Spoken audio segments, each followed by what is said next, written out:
సర్పంచుల పోరాటాన్ని గౌరవించి డిమాండ్లను నెరవేరుస్తున్న ముఖ్యమంత్రి శ్రీ నారా చంద్రబాబు నాయుడు గారికి కృతజ్ఞతలు. వైవివి రాజేంద్ర ప్రసాద్. ఈ రాష్ట్రంలో ఉన్నటువంటి సుమారు 13,000 గ్రామ పంచాయతీలకు అలాగే సుమారు 150 మున్సిపాలిటీలకు కూడా చంద్రబాబు నాయుడు గారు ముఖ్యమంత్రిగా అలాగే పంచాయతీరాజ్ శాఖ మంత్రిగా పవన్ కళ్యాణ్ గారు నిన్న 1,500 కోట్లు విడుదల చేశారు.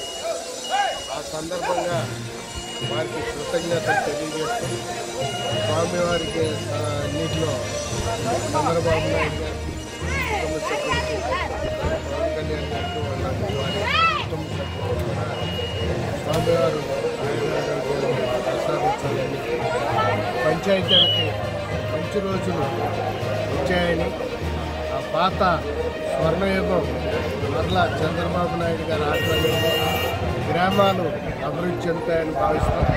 ఎందుకంటే వచ్చే జనవరి నెల నుంచి మరలా జన్మభూమి 2 ప్రారంభిస్తున్నారు కాబట్టి ఆ జన్మభూమి సందర్భంగా గ్రామాలు